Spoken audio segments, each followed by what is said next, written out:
Salut, c'est Léo, ça dit quoi? Tu casses, tu répares, tu salis, tu nettoies, tu défies l'autorité, on t'apprend à la respecter.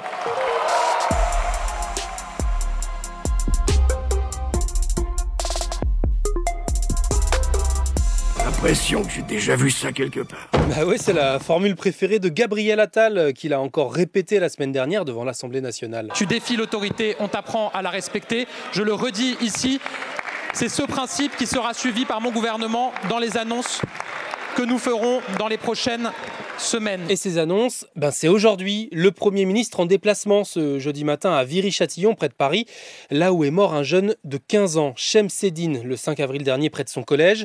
Alors comment répondre à la violence des mineurs? La France a mal à son adolescence, expliquent les services de Gabriel Attal. Des annonces sont donc attendues sur la justice, les conseils de discipline à l'école, les placements à l'internat contre les mauvaises fréquentations ou encore la laïcité. Agir partout, agir dans la rue, agir dans les classes, agir dans les familles, pour la sécurité de l'ordre et le respect de l'autorité dans notre pays. Ah ben bien sûr, j'aurais pas voulu. Agir aussi contre les trafics de drogue. Ça fait plusieurs jours que je te parle de ces fameuses opérations Place Nette, des centaines de policiers déployés dans plusieurs villes. Et en ce moment, en Guadeloupe, où la situation est telle que le ministre de l'Intérieur, Gérald Darmanin, y a annoncé cette nuit sur place un couvre-feu pour les mineurs. À partir de la semaine prochaine, interdit pour les mineurs de sortir dehors après 20h. Les parents doivent s'occuper de leurs enfants. On ne peut pas laisser des enfants de 12, 13, 14 ans avec des armes circuler à 22h dans la rue, sans prendre à des policiers, sans prendre à des touristes, sans prendre à des passants. Parce qu'en Guadeloupe, le ministre dit constater une délinquance de plus en plus jeune et de plus en plus armée. Au niveau national et en un mois, les opérations Place Nette ont pour le moment permis d'envoyer près de 200 trafiquants en prison et la saisie de 4 tonnes de drogue. Dans l'actu ce jeudi, c'est 3 enquêtes ouvertes pour des soupçons d'agression sexuelle à l'Académie militaire de Saint-Cyr. C'est une information de l'œil du 20h sur France 2 qui a reconstitué un témoignage anonyme d'un membre de la prestigieuse école. Un officier a collé une élève contre le mur pour l'embrasser de force. Elle a réussi à s'extirper pour aller rendre compte directement à son chef de section. Et là, la réponse de ce dernier était explicite. Vous avez pensé à la carrière de ce gradé? À sa famille? Il l'a dissuadé de parler. Aucune poursuite engagée selon France Télé qui a récolté d'autres témoignages décrivant un climat difficile pour les femmes du bataillon. L'école assure qu'elle n'en avait pas eu connaissance. Et puis, cette autre enquête au niveau de l'Union européenne sur TikTok qui a lancé, peut-être que tu connais la nouvelle application TikTok Lite pour rémunérer non pas les TikTokers mais ceux qui passent le plus de temps à regarder des vidéos. Bruxelles s'inquiète d'un risque d'addiction encore plus important et réclame des explications au réseau social chinois.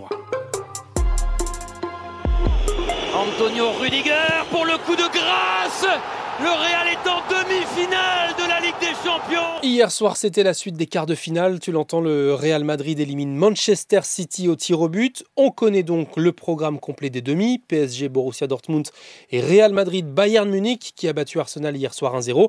Alors tu fais peut-être partie de ceux qui rêvent déjà d'une finale entre le Real et le PSG comme mon collègue Nicolas Perronnet. On n'en est pas encore là, mais si ce scénario prend forme, on connaît déjà l'acteur principal, un certain Kylian Mbappé qui jouerait alors son dernier match avec le maillot parisien face à son probable futur club. Je sais que nous nous reverrons un jour ou l'autre. Salut mon pote.